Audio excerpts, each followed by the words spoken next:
اب آج کا میرا موضوع ہے شہادت علی رضی اللہ تعالیٰ عنہ۔ اصل میں حضرت علی رضی اللہ تعالیٰ عنہ کی شہادت بھی اسی الفتنۃ الکبریٰ کا تسلسل ہے۔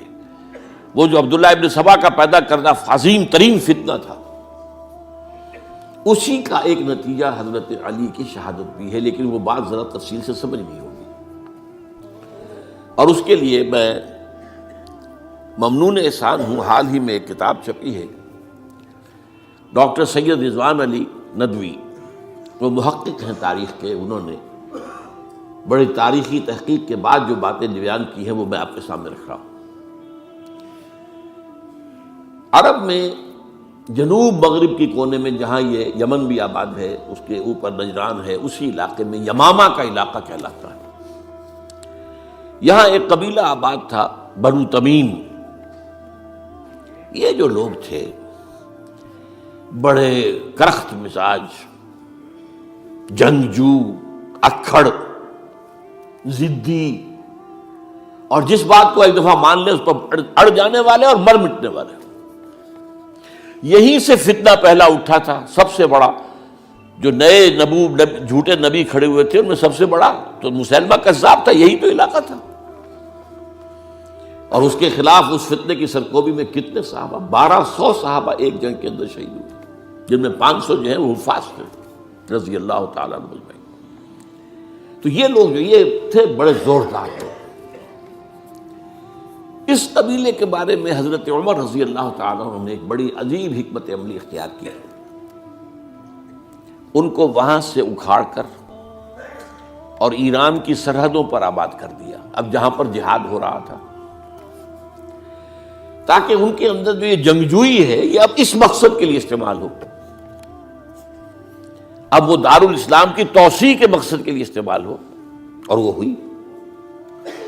حضرت عمر نے 2 چھاونیاں بنائی تھی رضی اللہ تعالیٰ عنہ، کوفہ اور بصرہ، کیونکہ ظاہر بات ہے کہ اب جو اسلام کا دائرہ پھیل رہا تھا اور اسلامی حکومت پھیل رہی تھی، اور زیادہ تر جو ہے مشرق کی طرف پھیل رہی تھی، ایران اور خراسان وغیرہ کی طرف، تو اب مدینے سے اس کا کنٹرول اتنا آسان نہیں تھا، فاصلہ تھا، تو چھاونیاں بنائیں تاکہ یہ اس سرحد کے اوپر یہ موجودہ مرکز رہے، یہاں فوجیں موجود رہیں، کہیں کوئی بغاوت ہو تو اس کو کچلنے کے لیے وہ قوت فوری طور پر دستیاب ہو سکے۔ یہ لوگ ہیں کہ جو عبداللہ ابن سبا کی فتنے سے سب سے زیادہ متاثر ہوئے۔ ان کی مزاج میں وہ کجی تو تھی نا۔ حضرت عمر بھی ان کا جو ایک مضبوط کنٹرول تھا انہیں دبائے رکھا ہے، اور ان کا رخ جو ہے ایک دوسری طرف موڑ کر اس سے اسلام کو فائدہ پہنچایا۔ لیکن اس کے بعد جب فتنہ جو آیا یہ عبداللہ ابن سبا، تو سب سے بڑھ کر یہی لوگ اس کے ماننے والے، اور انہی میں سے وہ لوگ تھے جنہوں نے جانیں بھی دے دی ہیں، جنہیں حضرت علی نے زندہ جلایا ہے، اس لیے کہ وہ کہتے تھے کہ علی خدا ہے۔ اے علی تم خدا ہو، تم ہمیں آگ میں جلا رہے ہو، یہ تو تم ہمارا امتحان لے رہے ہو۔ وَلَنَبْلُوَنَّكُمْ بِشَيْءٍ مِّنَ الْخَوْفِ وَالْجُوعِ وَنَقْصٍ مِّنَ الْأَمْوَالِ وَالْأَنفُسِ وَالثَّمَرَاتِ۔ اب وہ اس آیت کو اپنے اوپر منطبق کر رہے ہیں۔ تو یہ جو کرخت لوگ تھے، انہوں نے در حقیقت جو ہے عبداللہ ابن سبا کے کردار میں سب سے بڑا رول پلے کیا، اور انہی کے ہاتھ میں حضرت عثمان شہید ہوئے رضی اللہ تعالیٰ۔ اور اس کے بعد انہوں نے حضرت علی رضی اللہ تعالیٰ عنہ کو اپنے گھیرے میں لے لیا، کیونکہ انہی کی کثیر تعداد موجود تھی مدینے میں جب حضرت عثمان شہید ہوئے۔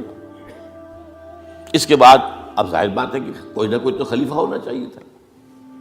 حضرت طلحہ سے کہا گیا، انہوں نے معذرت کر لی، حضرت زبیر سے کہا گیا، انہوں نے معذرت کر لی۔ اب ظاہر بات ہے کہ حضرت علی آخر امت کو چھوڑا تو نہیں جا سکتا تھا بغیر امام کے، انہوں نے قبول کر لی، اگرچہ حضرت حسن روکتے رہے کہ ابا جان یہ ان لوگوں کی بیعت جو ہے آپ قبول نہ کیجیے۔ حضرت حسن تو ان میں سے ہیں جو حضرت عثمان کے دروازے پر کھڑے تھے پہرے دار کی حیثیت سے، حسن اور حسین رضی اللہ تعالیٰ عنہ، انہیں تو معلوم تھا فتنہ جو کون لوگ ہیں۔ اس کے بعد حضرت علی رضی اللہ تعالیٰ عنہ نے اسی حکمت سے، جس حکمت کے تحت حضرت عمر نے یہ چھاونیاں آباد کی تھی، دارالخلافہ بھی مدینے سے کوفہ منتقل کر دیا، تاکہ پورے عالم اسلام کو کنٹرول کیا جا سکے اس مرکز کے ساتھ۔ اس کا نتیجہ یہ نکلا کہ اب گویا کہ حضرت علی کے گرد ان لوگوں کا گھیراؤ مکمل، کوفے میں یہی تو آباد تھے، کوفی یہی تو تھے، حضرت عمر نے انہیں لا کے یہاں آباد کیا تھا۔ جب حضرت علی نے کوفے کو اپنا دارالخلافہ قرار دیا تو گویا کہ ان کا پھر عمل دخل بہت بڑھ گیا۔ ایک طریقے سے یوں کہا جا سکتا ہے کہ انہوں نے اب حضرت علی رضی اللہ تعالیٰ عنہ کو اپنے محاصرے میں لے لیا۔ چنانچہ جنگ جمل کے موقع پر یہ ہوا ہے کہ صلح ہو گئی تھی، حضرت عائشہ رضی اللہ تعالیٰ عنہ کے جو نمائندے تھے اور ادھر سے حضرت علی، صلح ہو گئی تھی، طے ہو گیا تھا کہ ہاں قاتلین عثمان کو جو ہے ان کو سزا دی جائے گی، قصاص لیا جائے گا حضرت عثمان کی قتل کا۔ لیکن ان لوگوں نے 10,000 آدمی کھڑے ہو گئے کوفے کے اندر، ہم سب قاتل ہیں عثمان کے، لوگ قصاص ان سے اگر لے سکتے ہو، جس کے نتیجے میں اور انہوں نے جنگ شروع کر دی۔ اور جب جنگ شروع ہو جائے تو پھر اس کے بعد تو کوئی نہیں دیکھ سکتا کیوں شروع ہوئی، کیسے شروع ہوئی، کس نے شروع کی۔ اب تو یا مارو یا مرو، دو ہی باتیں ہوتی۔ 10,000 مسلمان ایک رات میں شہید ہوئے جنگ جمل میں۔ اب اس کے بعد حضرت علی رضی اللہ تعالیٰ عنہ کی خلافت جو ہے حضرت امیر معاویہ نے ماننے سے انکار کر دیا۔ جب تک قاتلین عثمان کو سزا نہیں دیتے ہم بیعت نہیں کریں گے۔ یہ نہیں کہ دعویٰ کیا ہو کہ میں خلافت کا حقدار ہوں، یہ نہیں، لیکن یہ کہ آپ کو ان کو سزا دینی چاہیے۔ اب یہ تھا وہ مخمصہ جس میں حضرت علی رضی اللہ تعالیٰ عنہ وہ فرماتے تھے تو میرا ساتھ دو تو میں ان قاتلین عثمان سے سزا جو ہے ان کو سزا دے سکتا۔ ادھر انہیں پتا تھا کہ میں سرنڈر کرتا ہوں تو مجھے علی تک تو پہنچنے کوئی نہیں دے گا، راستے میں ختم کر دیں گے رضی اللہ تعالیٰ عنہ۔ تو یہ پیچ تھا ایک جو ایسا پڑا ہے۔ اب اس میں جب حضرت معاویہ اور حضرت علی کے مابین فیصلہ کن جنگ ہوئی، جنگ صفین جسے کہتے ہیں، جس میں 70,000 مسلمان ایک دوسرے کی تلواروں، تیروں، نیزوں سے قتل ہوئے۔ اس موقع پر حضرت معاویہ کی طرف سے ایک آفر آئی، قرآن مجید کو نیزے پر اٹھا کر لوگوں نے کہا کہ یہ خون ریزی بند کر دو، ہم قرآن کا فیصلہ ماننے کو تیار ہیں۔ حضرت علی دیکھ رہے تھے کہ یہ اصل میں میری فتح کو شکست سے بدلنے کا پروگرام ہے، تقریباً فتح میری ہو چکی ہے، لیکن یہ جو طبقہ تھا یہ انہوں نے کہا نہیں بڑی ٹھیک بات کہہ رہے ہیں، وہ مانیے ان کی بات، جنگ بند کی۔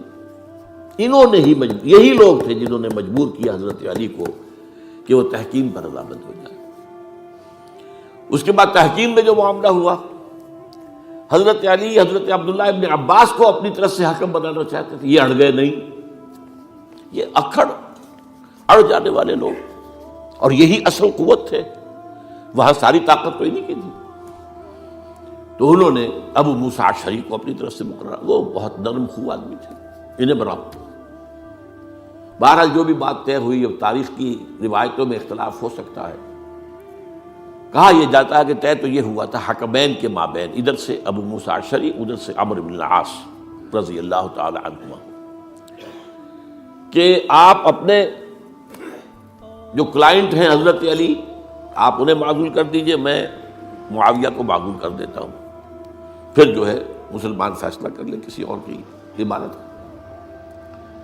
انہوں نے کھڑے ہو کے کہہ دیا میں علی کو معزول کرتا ہوں، اور عمرو بن العاص نے کہا کہ میں معاویہ کو قائم کرتا ہوں۔ اب یہ ہے روایت، واللہ عالم اس میں کتنا سچ ہے کتنا جھوٹ ہے، میں کوئی مورخ نہیں ہوں، میں کوئی تاریخ کا محقق نہیں ہوں۔